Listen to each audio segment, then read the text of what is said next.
no chat um link para vocês solicitarem os certificados. Essa atividade, ela faz parte do projeto Intervalo, que é um projeto de extensão do programa Unifal Sem Estresse. Então, o certificado dessa atividade será gerado pelo CAEX. Isso significa que ele só estará disponível a partir do início de 2021 para os alunos, lá no sistema CAEX. Vocês baixam na página da extensão. Quem tiver alguma emergência ou às vezes precisar de horas para completar aí a carga horária para a formação, entre em contato com o apoio pedagógico.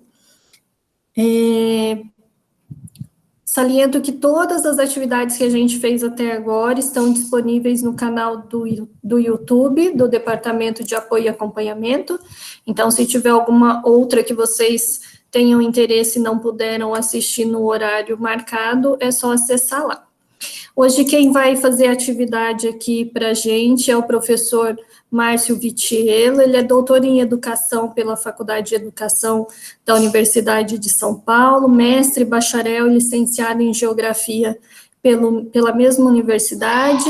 O Márcio é autor de livros didáticos de Geografia para os ensinos fundamental e médio, trabalha como docente nos cursos de formação de professores e no ensino superior. E o professor Márcio tem estudado a avaliação no âmbito da docência e da aprendizagem. Eu passo o tempo para ele, agradeço que você participe aqui com a gente e contribua nessas ações de formação, Márcio. Qualquer coisa eu estou por aqui, é só chamar. Tá bom, Michele, eu que agradeço. Agradeço o convite, a possibilidade de dialogar com um grupo maior de alunos, trazer alguma contribuição nessa fase que a gente está vivendo, né, de transição de um modelo presencial para um modelo remoto. Eu sei que isso tem gerado uma série de ansiedades na maior parte dos estudantes e também de nós, professores, e encarar tudo isso como um grande desafio que em breve a gente espera poder superar junto essa fase. Eu trouxe aqui, na realidade, vai ser um bate-papo, vai ser uma coisa bem tranquila. A minha ideia aqui é uma introdução geral a essa discussão sobre avaliação para uma oficina que eu vou estar oferecendo em setembro. Então, aqui é mais um panorama que Márcio, pode... Oi. Você só precisa arrumar a sua câmera, que a gente não vê o seu rosto, tá vendo isso? Agora tá bom. sim. Estava preocupado com o áudio, por isso. Então, a preocupação agora é exatamente a gente pensar na avaliação no sentido de como ela pode contribuir na construção do conhecimento, né?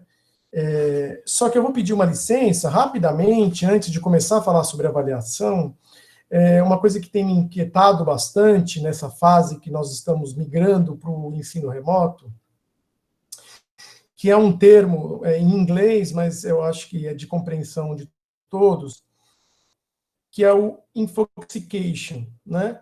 Eu acho que todos nós estamos sendo sobrecarregados, mais do que a gente já vinha sendo, por lives, por uma série de eventos, novas plataformas, novas informações, sem falar daquelas que a gente já utilizava, como as redes sociais e alguns portais da internet. E por que eu estou querendo trazer isso antes de qualquer coisa? Porque acho que a gente precisa ter um cuidado nesse momento, que nós vamos retomar as atividades, né, a partir da próxima semana, de lidar com isso, de lidar com esse excesso de informação. Eu até tinha colocado isso numa fala que eu tive a semana passada, né? Só para vocês terem uma ideia, isso aqui foi um dado de uma reportagem que saiu no Globo, uma edição de domingo de um grande jornal de circulação, né, no caso aqui o New York Times, mas poderia ser qualquer jornal aqui do Brasil, contém mais informação do que um cidadão do século XVII recebeu ao longo de toda a sua vida, né? Parece um exagero, mas estão em circulação no planeta mais de 100 mil revistas científicas. Então, nós vivemos um momento de um excesso de informação. E nesse momento que a gente vai ter que estudar de forma remota, a possibilidade da gente ter o desvio do foco, da nossa atenção com as atividades que a gente deve fazer, se tornam cada vez maiores. Isso é um cuidado muito importante, porque ao longo do processo de aquisição, de construção do conhecimento, esse excesso de informação pode causar bastante estresse, né? Só vou dar um exemplo aqui de um aplicativo muito usado por todos nós e que acaba sendo, quer dizer, o que ele deveria fazer é facilitar as relações e ele acaba gerando uma fadiga, né? Em um dia, é comum a gente receber 80 contatos e milhares de mensagens, incluindo textos, áudios, imagens e vídeos. Isso só levando em consideração o WhatsApp. O que acontece? Com esse excesso de informação, a nossa ansiedade aumenta ainda mais. Uma vez que a gente tenta administrar toda aquela informação que chega, né? E de diversas fontes, pode ser desde do resultado do jogo de futebol, até questões pessoais, de família, né? E também os atributos da universidade, né, que geram as demandas de atividades, de estudo, de leituras, né? Essa alta carga de ansiedade, ela vai gerar essa diminuição da nossa capacidade de concentração e da memória. E uma fadiga física e mental. Ou seja, com tudo isso, o nosso rendimento nos estudos com certeza cai. Por isso que eu estou chamando essa atenção logo de início, né? É difícil eu pensar numa estratégia sem pensar em controlar esse estresse informacional. Então, aqui é uma sugestão que eu dou para vocês, no sentido do o que a gente poderia estar fazendo. Existe uma palavrinha chamada curadoria, né? Que eu acho que ela deveria se tornar cada vez mais usual no nosso dia a dia. Quando a gente fala em curadoria, a maioria de nós vem à cabeça a ideia de um curador, que é aquela pessoa que faz a montagem e a supervisão de uma exposição, né? É muito comum a gente ouvir isso. Mas o curador, na realidade, não se limita a isso. Isso significa, vem do ato de curar, né? Que é se dedicar cuidado a algo. Então, se a gente está falando aqui de uma curadoria, é o cuidado que a gente tem em selecionar a informação e aquilo que a gente precisa para os nossos estudos.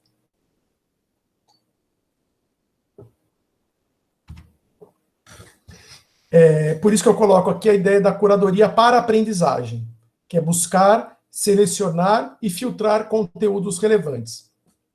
Sempre que a gente estuda, a gente tem esse tipo de estratégia, né? Mas eu acho que no ensino remoto ele vai exigir um pouco mais da gente. Por isso que algumas ações que são necessárias na retomada aí das aulas, que eu estou colocando aqui nesse preâmbulo, é a gente ter objetivo e propósito, né, e consciência das informações e da comunicação que a gente estabelece, filtrar de fato as informações que são relevantes. Muitas vezes a gente entra numa discussão, num grupo de WhatsApp, quando na realidade esse movimento todo que é feito acaba tomando bastante tempo nosso, né? Desligar notificações desnecessárias, blindar tentações. Quando a gente está aqui na tela do computador, às vezes tem alguns avisos que surgem, também desviam o nosso foco, né?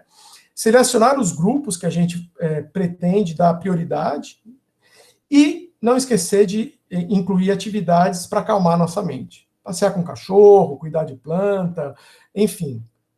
Cada um tem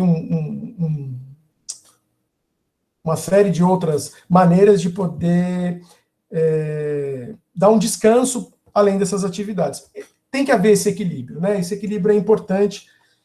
Então, eu gostaria de ter iniciado a minha fala exatamente com esse cuidado, né? Eu sei que a gente está sendo sobrecarregado aí, e o ensino remoto, ele nos impõe essa dificuldade. Agora, especificamente sobre a questão da avaliação. A avaliação não é uma exclusividade da área de ensino, da educação, não é uma exclusividade que a gente relaciona muito a ideia de prova e de teste, né? A avaliação faz parte da condição humana. Todos nós, o tempo inteiro, estamos avaliando alguma coisa. Desde que a gente levanta, quando a gente escolhe a roupa que a gente vai vestir, quando a gente se olha no espelho, a gente já está emitindo um valor sobre aquilo. Então, se a gente tem a avaliação como algo tão banal na nossa vida, por que não usar a avaliação para pensar os nossos métodos de estudo, a maneira que a gente aprende, como a gente constrói a nossa aprendizagem, né? Então, a ideia é que a gente faça uma transição do aquilo que a gente já tem no nosso dia a dia como uma avaliação informal para aquelas avaliações que nós tornamos formais. E, tradicionalmente, a escola acabou isolando esses momentos de avaliação. E a ideia aqui não é essa, né? A avaliação não pode ser algo isolado. Eu até botei aqui o exemplozinho embaixo de uma bacalhoada, porque eu gosto de fazer essa associação com o alimento, né? Eu não sei aqui quantos de vocês já se envolveram com a gastronomia ou com qualquer prato, foi fazer alguma receita, e se a gente deixar para experimentar o prato só na hora que ele estiver na mesa, ou seja, o experimentar, no caso, ele é a avaliação durante o processo, se você deixar para o final, e caso você tenha esquecido algum detalhe, um tempero, o sal, ou seja, algum ingrediente, quando esse prato estiver na mesa, já vai ser muito tarde. Então, por isso que a gente tem que pensar no percurso todo necessário para que não só o prato final fique bom, mas todo o processo seja avaliado. Aqui eu coloquei, existe uma vasta bibliografia para quem se interessar, né, em questões de avaliação, não vou me aprofundar nisso, mas para frente, talvez, na oficina, né, a gente utilize alguns livros, alguns textos para uma leitura mais aprofundada. Mas o nosso foco aqui vai ser a avaliação que a gente já teve muito contato ao longo da vida, que eu vou chamar aqui de avaliação escolar, que é aquela avaliação voltada à aprendizagem. E ela releva tanto os aspectos qualitativos quanto quantitativos, né? Tanto é que grande parte das nossas avaliações, elas recebem uma classificação, vamos dizer assim. Mas nem sempre esse é o atributo mais importante, né? Nas avaliações formais, que todos nós, ao longo da nossa vida, não só no ensino básico, quanto na universidade, depois até da universidade, em diversos momentos, em concursos, por exemplo, nós estaremos sendo avaliados por provas, trabalhos, atividades, exercícios e testes. Há uma flexibilização maior quando a gente leva em consideração também assiduidade, participação e interesse, né? Mas esses são os elementos básicos de uma avaliação escolar. Todos vocês também já tiveram contato com diferentes métodos de avaliação.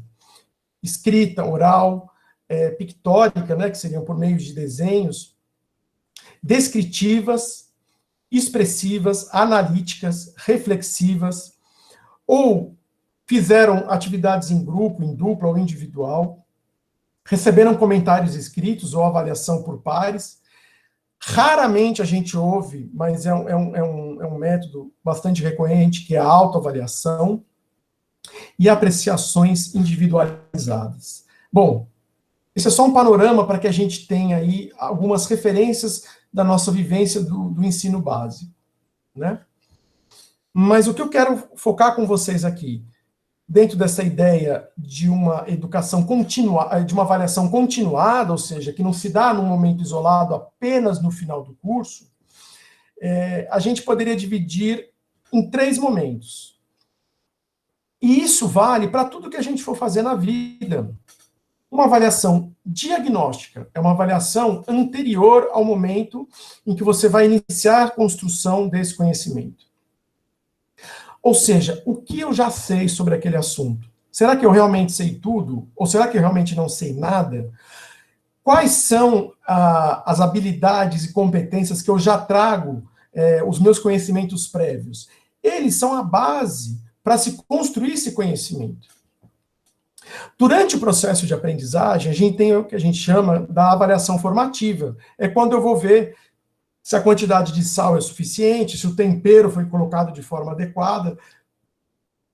É um momento onde você se retroavalia, né?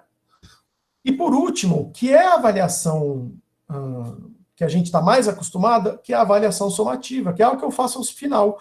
Onde é que eu cheguei? Infelizmente, os métodos tradicionais de ensino, eles se pautam quase que exclusivamente nas avaliações somativas. E essa avaliação tradicional, e eu acho que praticamente todos nós vivemos sempre em função delas, ela é classificatória, né? Você recebe uma nota de 0 a 10. Ela é hierárquica, porque ela estabelece, né, dentro, às vezes, do grupo, numa sala, alunos que são considerados melhores e alunos que são considerados piores, porque se baseiam nessa classificação.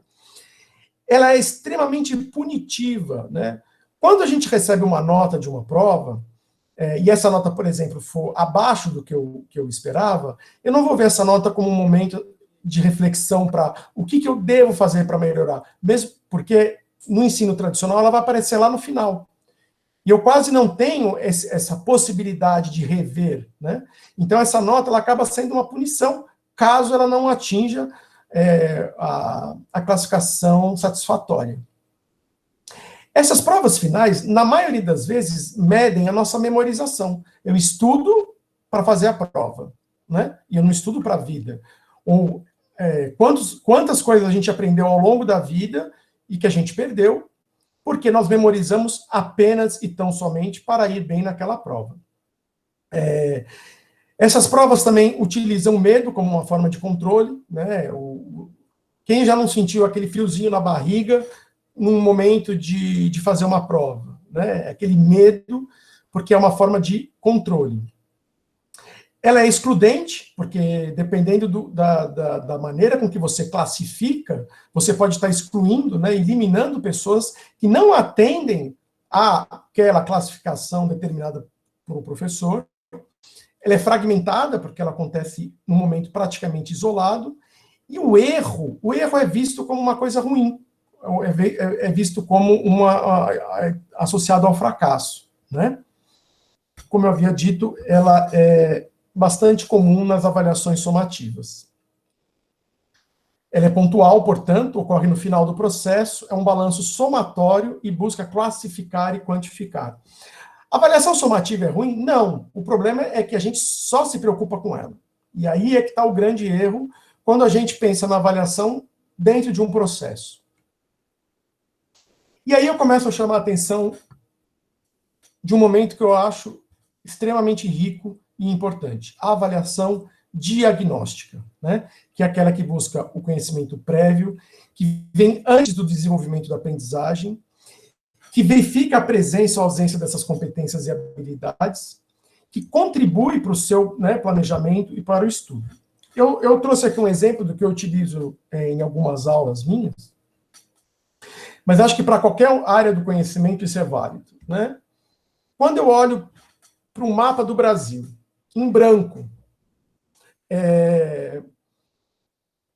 eu posso ter, através dessa imagem, uma série de referências que eu tenho dos estudos que eu tive, ou até de assistir jornais na televisão, noticiários, enfim.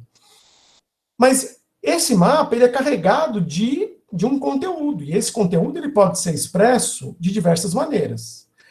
Agora, eu consigo, através de uma interação com essa imagem, estabelecer alguns conhecimentos prévios que eu tenha sobre o território brasileiro, seja da sua cultura, seja da literatura, ou sejam aspectos da culinária regional, festividades, ou aspectos políticos, econômicos, sociais, enfim. Eu tenho uma base para expressar diferentes conhecimentos. Nessa avaliação diagnóstica que foi feita aqui com alguns alunos, eu percebo o quê? Que esse aluno, ele tinha grande desconhecimento, por exemplo, da divisão dos estados no Brasil. Numa avaliação que visa apenas a classificação, ele seria um aluno que teria uma nota baixíssima, mas não é esse o objetivo aqui. E isso serve para vocês também se autoavaliarem, né? O que eu sei sobre determinado assunto? Nesse caso, o erro ele deve ser visto como um momento de aprendizagem. Por que eu acho que, né, nesse caso, São Paulo está localizado na realidade onde fica o Rio de Janeiro? De onde que veio essa informação? Por que eu acho que a Bahia é no centro do país e ela não tem um litoral? Se eu tenho na minha imagem, por exemplo, a cidade de Salvador, praias. Será que eu estabeleço a mesma relação que eu tenho com a figura do mapa do Brasil, com o que eu já sei? Então, a ideia é que o erro ele possa servir como um momento para essa aprendizagem. Eu vou dar um outro exemplo aqui que eu acho interessante, quando a gente vai ler um texto. Ninguém... É praticamente impossível a gente ler um texto novo que a gente conheça todas as palavras e o significado de todos os conceitos e conteúdos que ali existem. Então, quando eu leio um texto, essa avaliação diagnóstica da leitura, ela serve exatamente para a gente identificar as nossas, vamos dizer assim, fraquezas. Eu peguei um texto de um educador aqui, conterrâneo nosso, de Boa Esperança, que é o Rubem Alves, que eu acho bastante interessante, que fala sobre localização espacial. E quando você lê esse texto, você se dá com essas palavras, né? Será que... Quantos de nós aqui sabem o que são as pirâmides de Malpighi? Quem daqui lembra o que foi a Guerra dos 100 Anos? Ou as fases da mitose? O que é o Tejo? Eu acho que esse momento dessa avaliação diagnóstica que a gente faz na leitura de um texto nos permite, por exemplo, uma ação muito importante, que é a ação da curiosidade, que nos leva a ir até um dicionário, um glossário, ou no Google, descobrir o que alguns desses termos que aparecem no texto significam. Essa é uma avaliação que nós temos que fazer, é individual. Para mim, eu coloquei esses termos porque eu acho que esses termos são os que eu tenho menos intimidade. Então, eles são importantes para o desenvolvimento do conhecimento. Na avaliação formativa, portanto, que é aquela que se dá ao longo do processo, né, ela é contínua.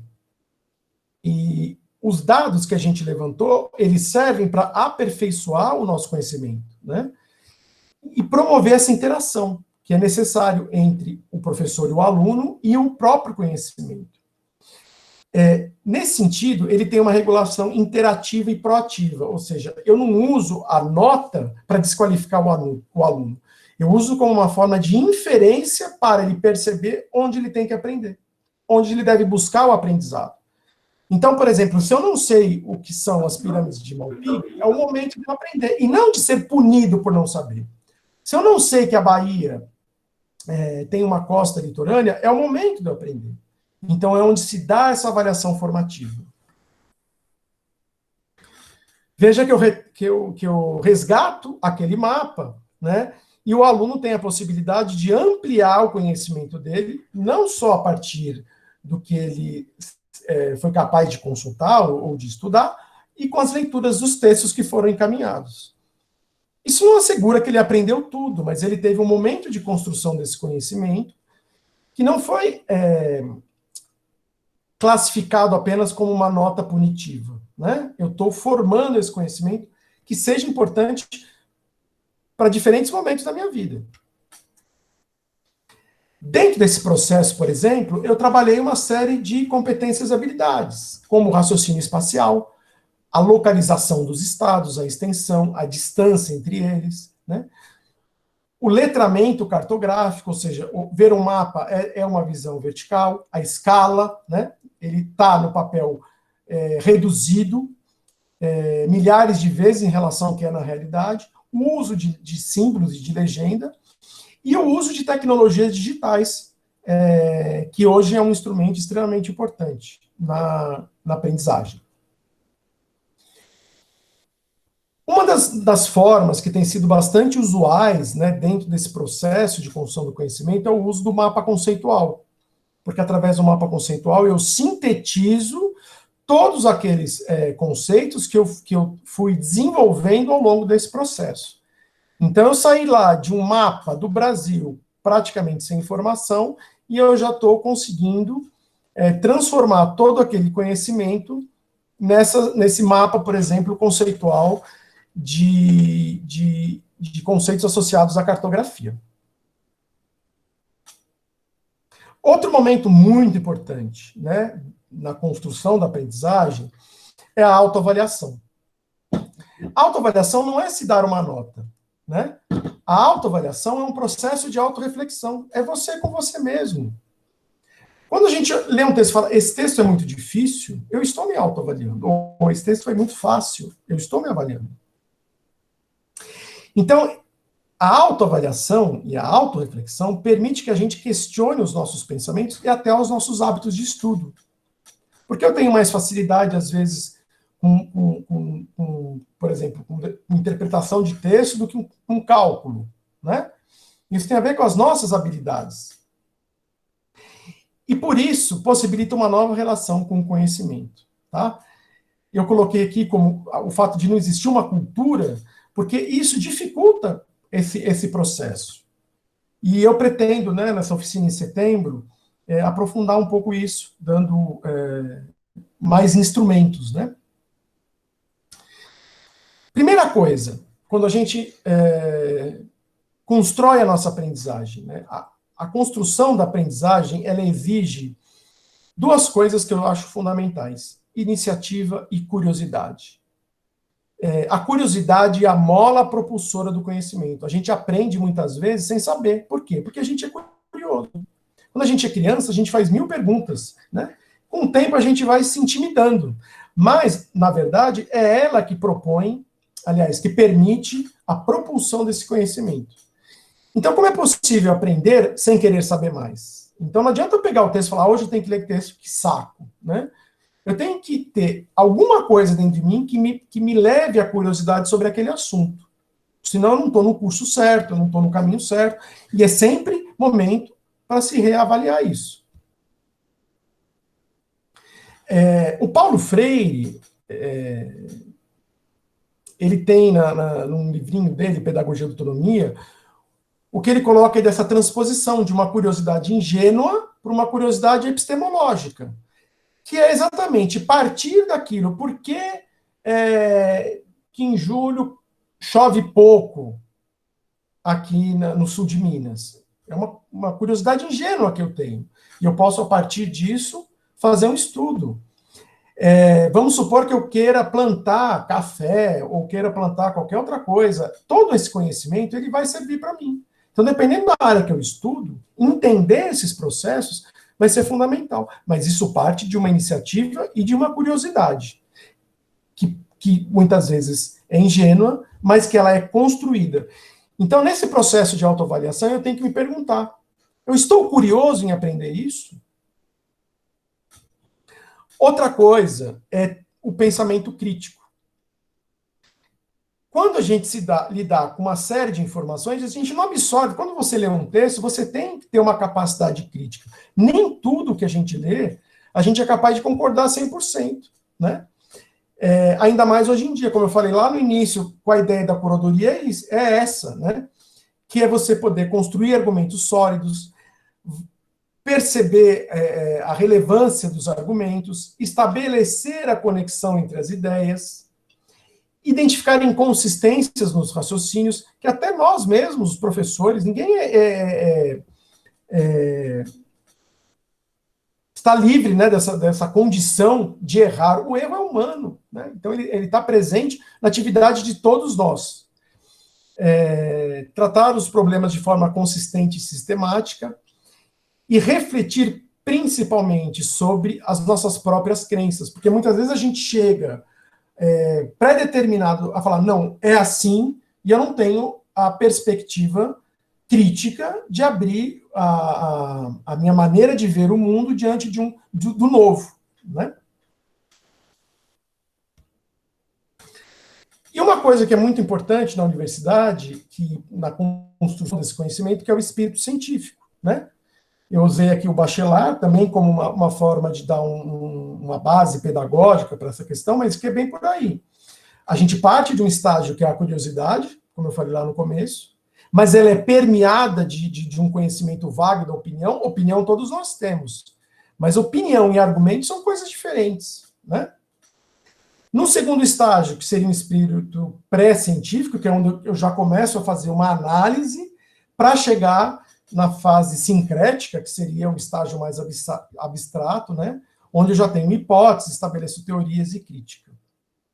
Então, diante desse quadro que a gente tem na aquisição desse conhecimento, faz parte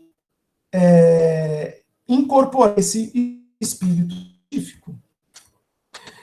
Para não ficar só nessa apresentação teórica, né, eu sugiro um filme para vocês que tem no YouTube, que eu acho bastante interessante. É um filme espanhol do final da década de 90, que mostra exatamente isso, curiosidade e pensamento crítico, né? Chama-se A Língua das Mariposas. Eu não vou fazer spoiler do filme, mas ele é extremamente envolvente, né? Uma classe multisseriada na década de 30. Então, no momento em que a ditadura toma conta da Espanha, e você vai ter um professor extremamente sensível que vai lidar com os alunos, e ao passo que ele estimula a curiosidade, e o aluno aprende com essa curiosidade, ele também desenvolve esse pensamento crítico. Então, quem tiver aí um tempinho, né, no final de semana, ou depois da semana que vem, esse filme tem no YouTube, é um filme fantástico, para que a gente tenha uma referência positiva disso tudo que eu estou falando. Bom, aqui é um outro quadro que eu pretendo aprofundar lá na oficina, que seria um roteiro que eu acho que é bem interessante para a gente pensar, quando a gente sistematizar um pouco esse trabalho nosso, tanto da leitura de textos, dos estudos que a gente faz, dos trabalhos que a gente desenvolve, toda a nossa produção acadêmica, né, ou não. Então, quando eu desenvolvo um trabalho, por exemplo, eu pesquisei várias fontes bibliográficas, porque isso dá riqueza ao nosso estudo, né? Como eu coloquei agora lá atrás, a importância de consultar dicionários, de saber a variabilidade de um verbete, né? Ele amplia o nosso conhecimento, isso é muito importante. O uso da palavra é muito importante, né? Como que eu organizei essas ideias, né? Eu fiz um roteiro, eu fiz um rascunho, ou quando eu desenvolvi um trabalho, seja um trabalho de final de curso, ou um trabalho do professor, eu só fiz as cópias de outros originais. Quer dizer, isso tem a ver com o próprio método, né? Eu fiz correções. Essa quinta questão, eu acho ela muito importante, né? Que é quando a gente escolhe um tema, e eu sempre coloco isso para os meus alunos, quando você vai desenvolver uma pesquisa, vai desenvolver uma atividade, busque um tema que seja um tema do seu interesse, do seu agrado, porque com certeza você vai além do solicitado. E isso vai refletir no seu processo de autoavaliação, né? Agora, a gente tem que ter essa humildade de entender também onde a gente sente as dificuldades. E elas não são poucas, e não são só para vocês, né?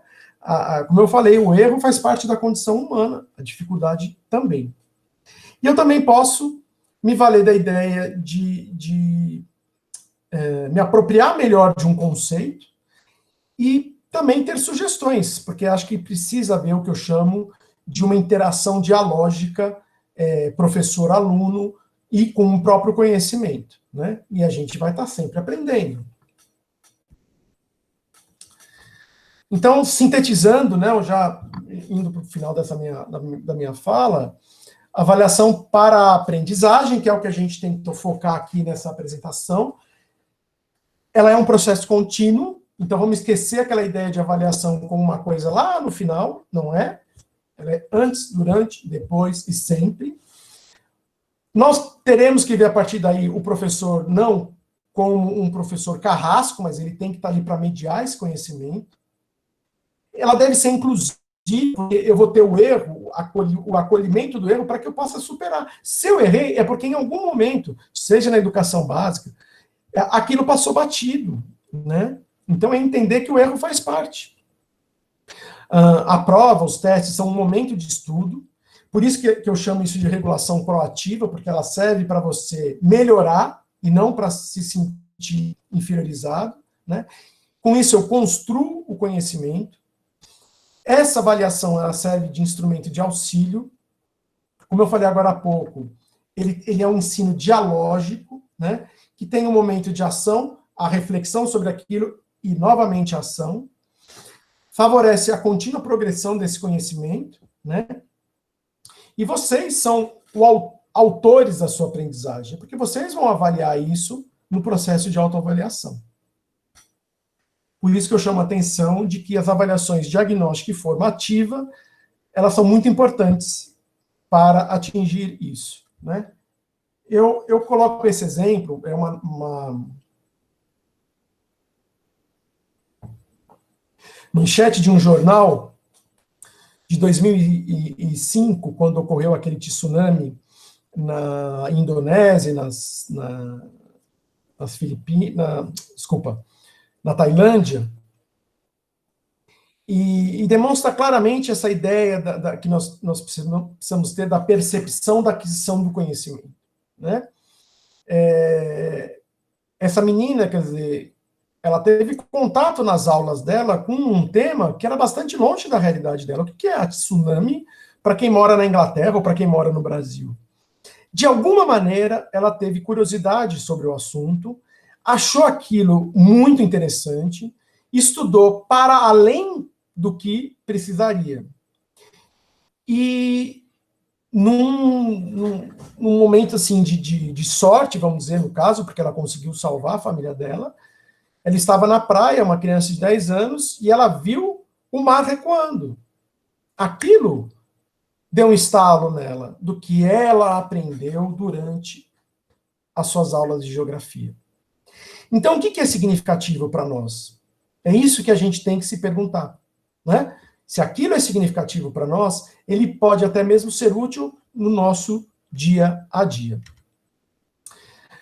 Para concluir, eu coloquei essa frase,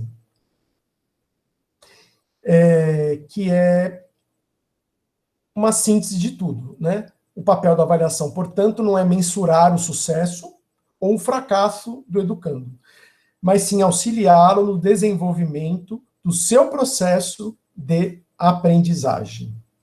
Tá bom? Bom, era isso, né? O que eu tinha aqui que eu espero contribuir na minha fala, passei um pouquinho aí do tempo, mas eu espero que eu tenha contribuído com algumas inquietações que são importantes nessa discussão sobre a avaliação no processo de aprendizagem. Tá bom? Muito obrigado, eu fico aí à disposição. Obrigada, Márcio. Eu achei muito legal a sua fala, contribui demais. Eu queria que o pessoal que tivesse perguntas colocasse aqui no chat para eu ir passando para o Márcio as perguntas, mas eu queria começar fazendo uma pergunta, Márcio. Nesse processo de ensino remoto, em que os alunos vão precisar utilizar estratégias, que são estratégias, na verdade, que já é uma orientação para que sejam usadas sempre no processo de aprendizagem, né, que o aluno tenha maior autonomia em relação ao seu processo de aprendizagem, assuma esse protagonismo no seu processo de aprendizagem, mas esse modelo de ensino remoto, ele vai exigir ainda mais isso do aluno, né? Você não vai ter reguladores externos, por exemplo, como o horário da aula, a convivência diária com os colegas, que acaba lembrando de um prazo, de um trabalho, coisas assim.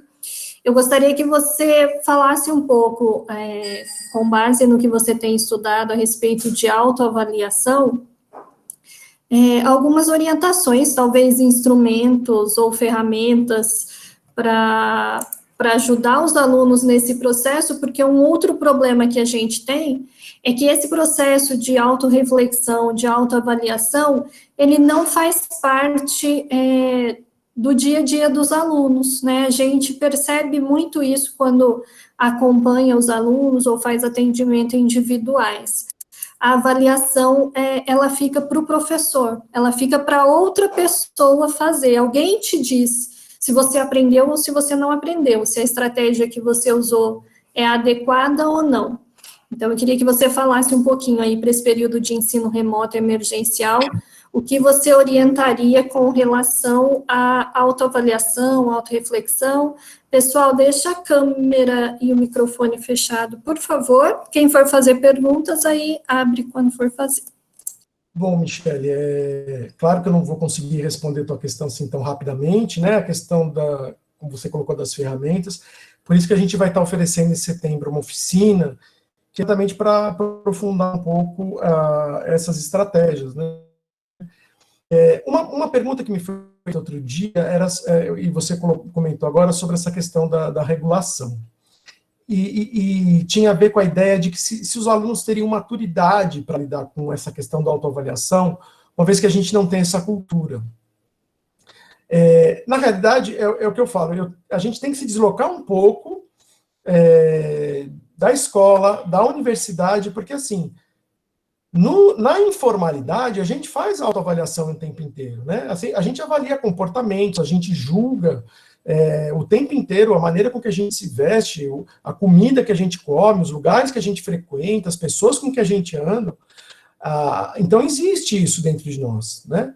O que a gente não criou foi uma cultura de autorreflexão e autoavaliação para a aprendizagem, para a escola, para a universidade.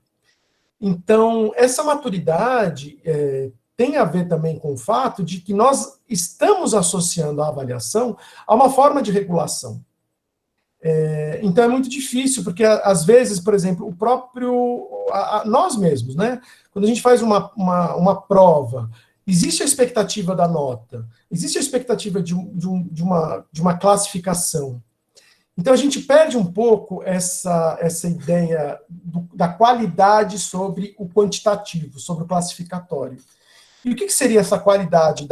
E aí sim a gente pode falar em autoavaliação.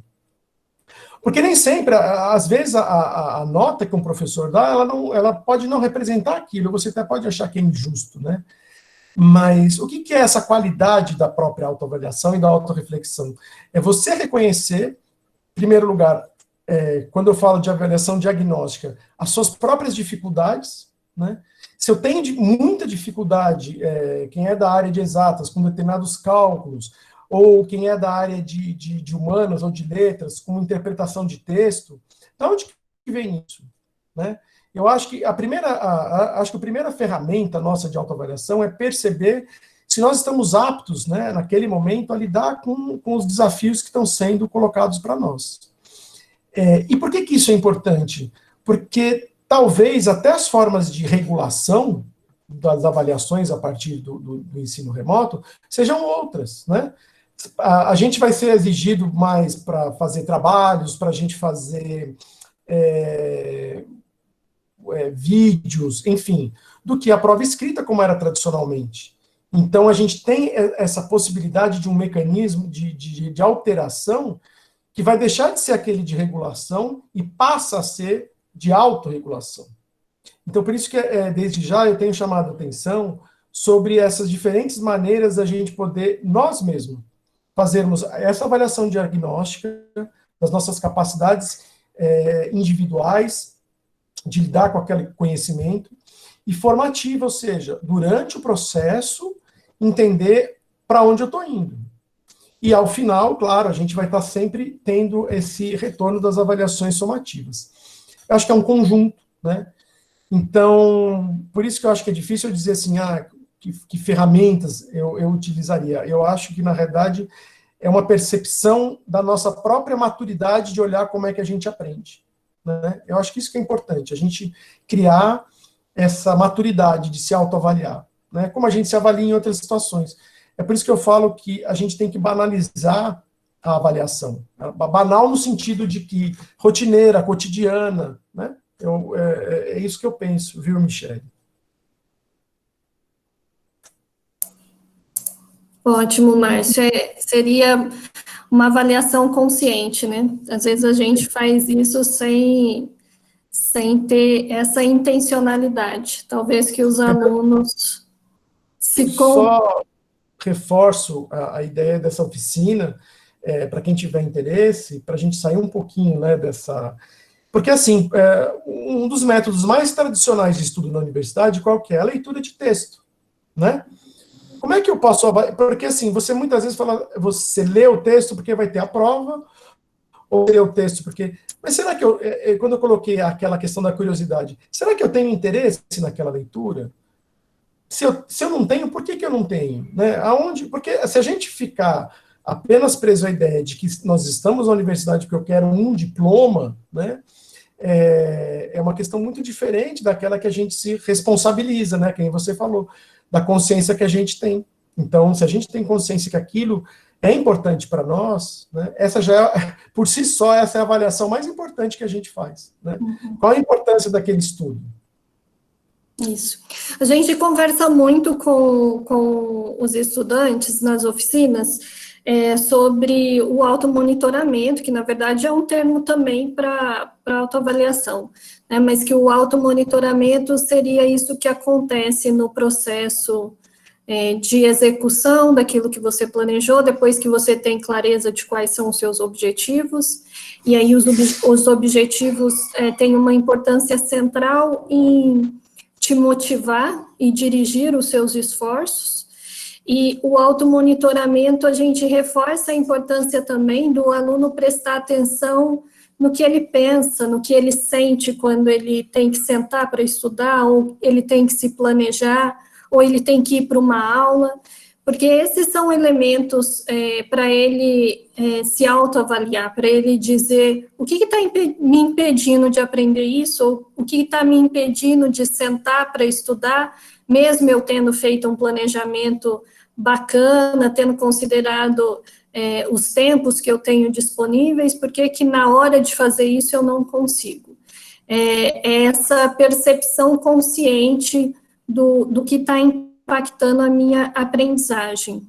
A Letícia fez uma pergunta, Márcio, ela disse, se o aluno tentasse se autoavaliar, qual seria a regularidade ideal para isso? Semanal, quinzenal, mensal?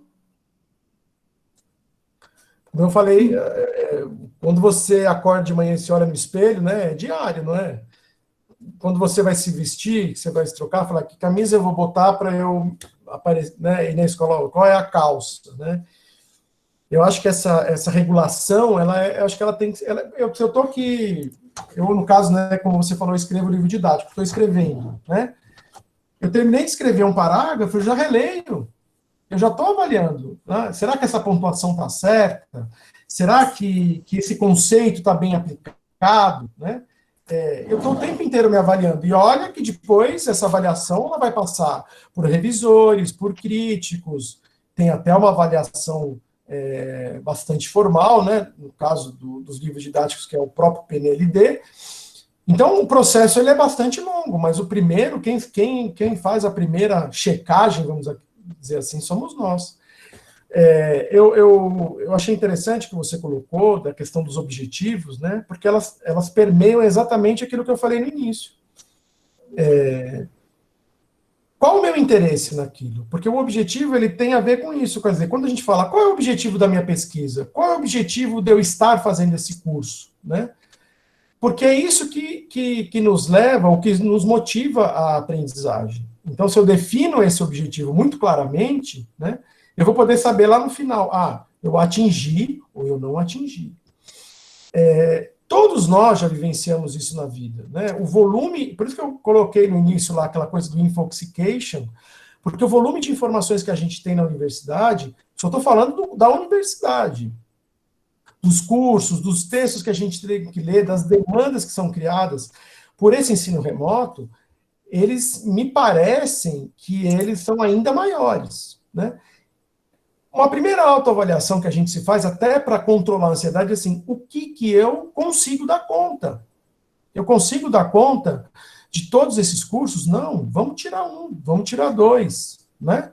Eu acho que a gente tem que ter um raciocínio muito claro com essa pauta, né? de se autoavaliar no sentido das nossas próprias limitações, que podem ser até por questões externas, né? E nem você falou, é muito importante isso. Às vezes, a maneira com que eu me ponho a estudar não é a questão que mais me atrapalha, vamos dizer assim, né? Nesse momento de pandemia, uma das preocupações que eu tinha, por exemplo, é como é que nós vamos lidar com nossos aspectos psicológicos, né? A gente não consegue. Outra coisa, se autoavaliar passa por isso também.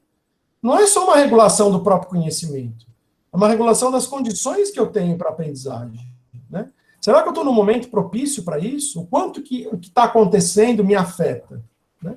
E isso vai determinar a nossa organização. Quer ver uma questão que eu acho fundamental? É estabelecer rotina. A gente tem que estabelecer uma rotina, né? Como é que vai ser essa rotina de estudo? E isso passa pela autoavaliação.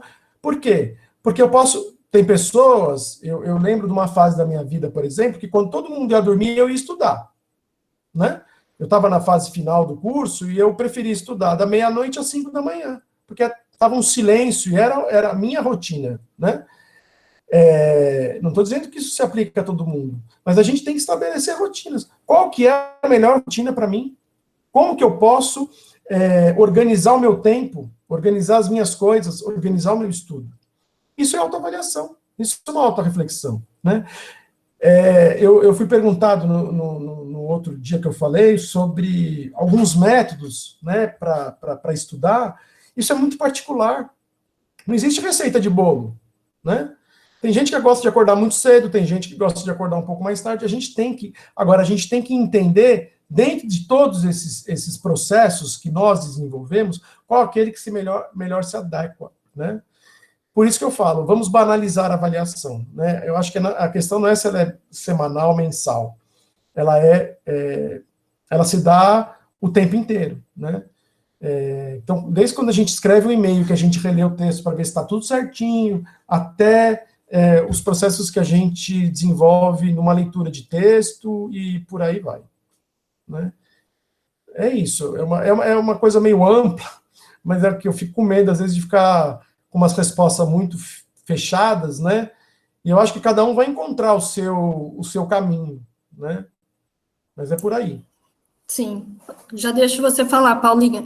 Letícia, uma coisa que a gente conversa bastante nas oficinas, e eu falei também, acho que nas 2 primeiras atividades que a gente fez nesse modelo remoto, sobre a questão da avaliação, é você também sempre avaliar a diferença entre o seu objetivo com aquela tarefa, com aquela sessão de estudos, com aquela disciplina, né? A gente chama isso sempre de tarefa para ficar mais fácil, e o resultado que você conseguiu. Então, você está monitorando, se auto-monitorando o tempo todo durante a realização de alguma tarefa, e ao final, por isso a gente sempre fala da importância de você tem um objetivo grandão, que a gente fala, de você se graduar, mas esse objetivo, ele tem que ser fatiado em objetivos menores, que vão te motivar a acordar 7 horas da manhã para ir para a aula, que vão te motivar a sentar todos os dias para estudar. Então, você, por exemplo, você tem sessões de estudos aí divididas na sua semana. Sempre antes de começar, você tem que saber qual o seu objetivo para aquela sessão de estudos, se a estratégia que você utilizou está legal, e ao final, funcionou, não funcionou, o que eu preciso mudar para a próxima. Então, é sempre ter elementos que te deem condições de se avaliar. E aí é o que o Márcio falou, para isso você precisa ter rotina, você precisa ter consistência, porque senão você não tem base para ter essas informações, para se autoavaliar, porque o aluno que estuda só na véspera da prova, esse espaço de tempo é muito pequeno e muito estressante para que ele consiga tirar conclusões sobre qual o seu estilo de aprendizagem, quais estratégias funcionam melhor para ele, qual disciplina que ele está com mais dificuldade, se essa dificuldade é o quê? É falta de tempo de estudo ou é uma dificuldade conceitual que eu preciso voltar um pouco e entender outros conceitos. Então, na verdade, as coisas estão muito relacionadas, né? Saber quais são meus objetivos, minha prioridade, gerenciar o meu tempo, me automonitorar, me autoavaliar.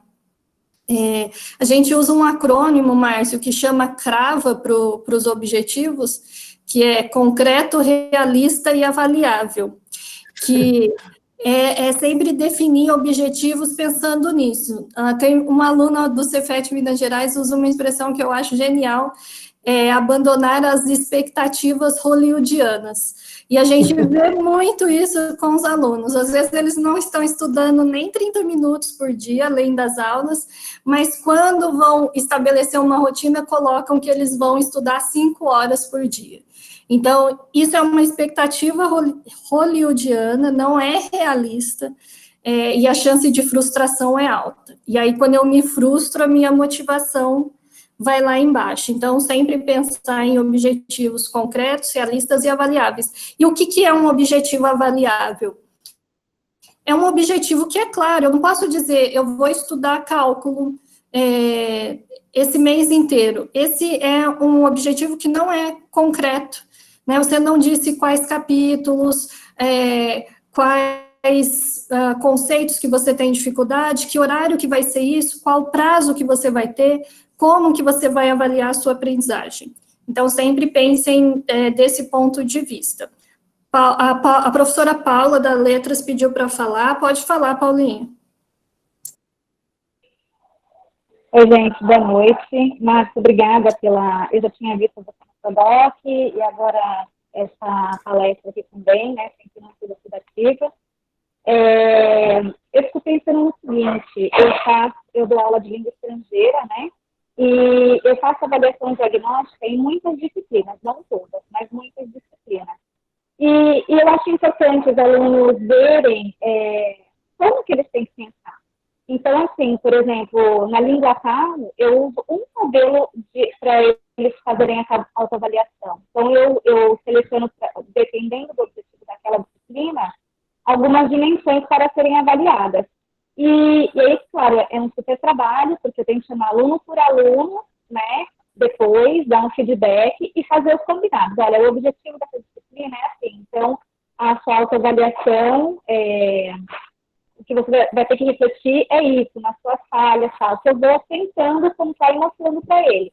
Só que às vezes tem muita falha. E aí eu fico pensando, bom, a mão treme, né? A canetinha vermelha treme. Mas eu fico pensando, bom, o que é mais importante para não virar a bola de neve no final?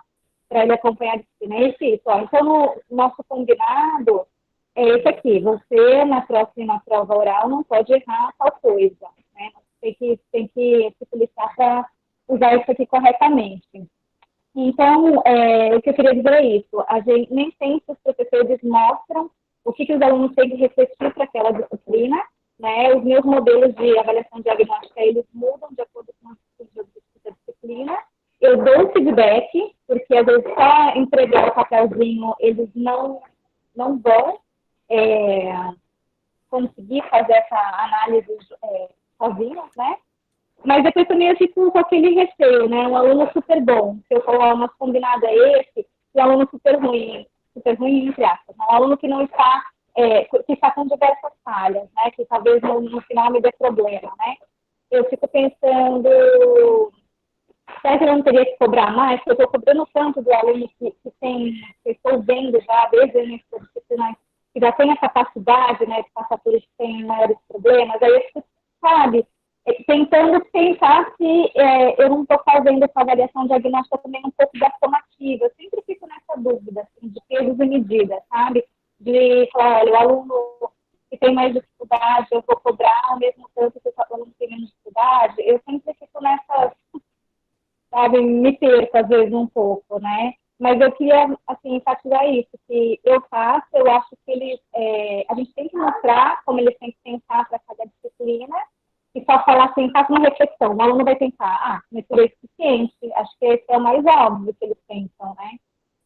E enfim, eu acho que a gente tem que mostrar, e eu também fico com essa dúvida, assim, não sei se você tem alguma dica para me dar, eu queria ser justa com todo mundo, mas eles não chegam nas etapas, muito menos na etapa final, com o mesmo nível, né, como é de se esperar em qualquer curso.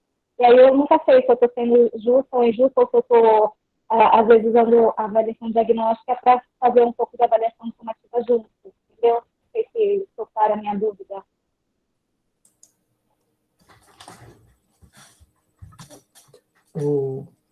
Oi, Paula.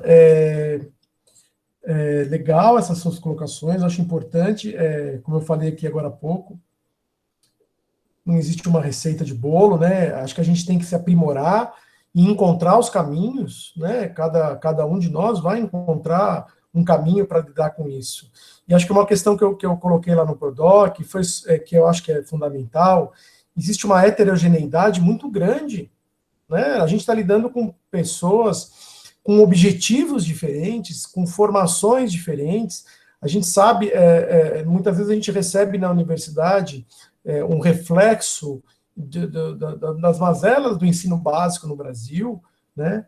E às vezes você tem numa mesma turma alunos que estudaram em escolas melhores, outros que não tiveram as mesmas oportunidades, e talvez a métrica dessa avaliação não dá para ser a mesma, né?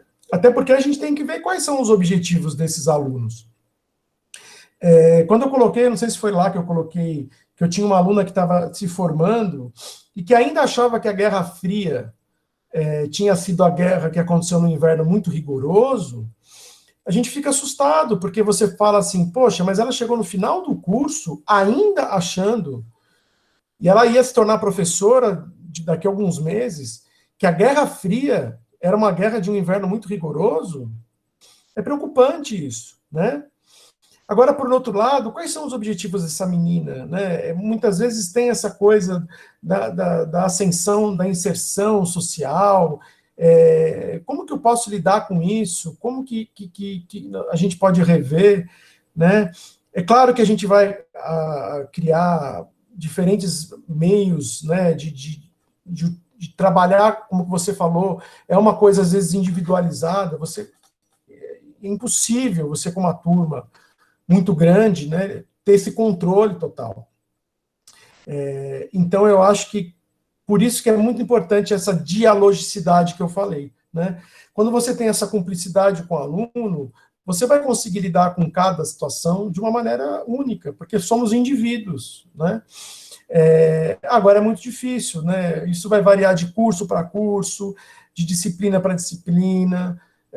A ideia aqui, né, dessa minha fala, que é bastante abrangente dentro da complexidade que é esse tema, é apontar para uma necessidade que nós vamos ter nesse momento de ensino remoto, que é valorizar cada vez mais os processos de avaliação como construção do conhecimento. Ou seja, eles têm que estar do nosso lado o tempo inteiro, né? Não só como regulação, mas no sentido de colaborar com a gente, de onde eu estou saindo e para onde eu vou, né?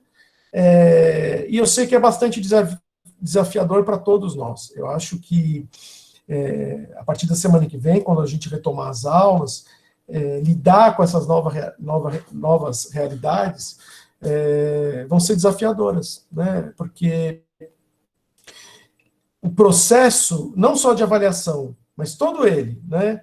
Desde das aulas remotas, das leituras, dos estudos, eu coloquei aquilo no início, dessa sobrecarga de informação que a gente está tendo, como que a gente vai lidar com tudo isso, né? E eu acho que isso tudo afeta o nosso trabalho.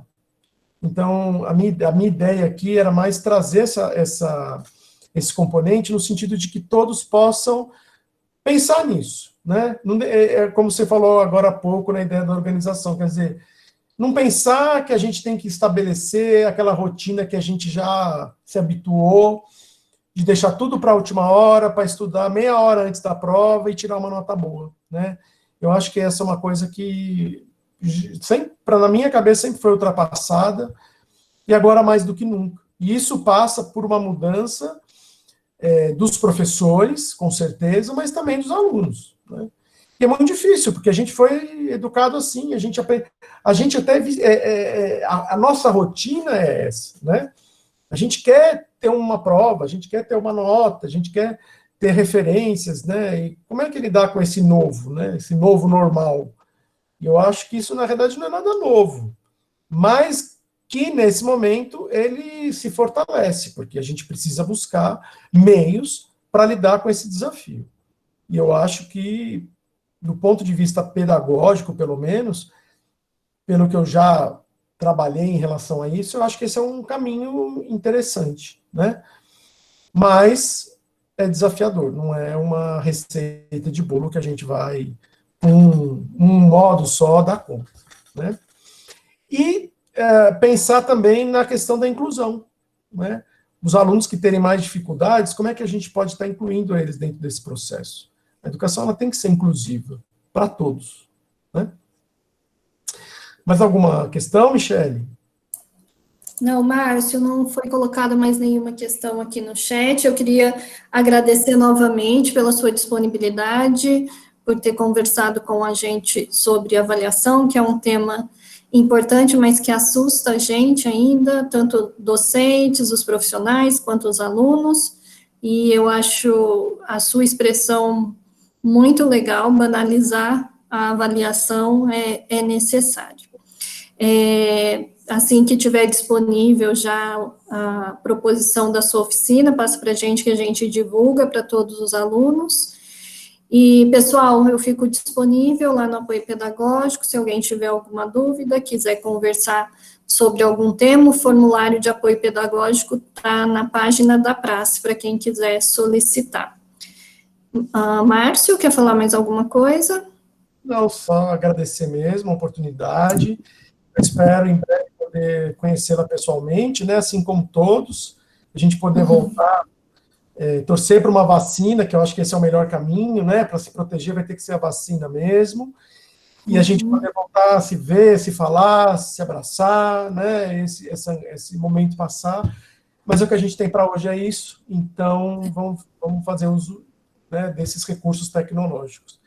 E é isso, pessoal, um pouquinho mais de paciência, né? Obrigado, viu, Michele?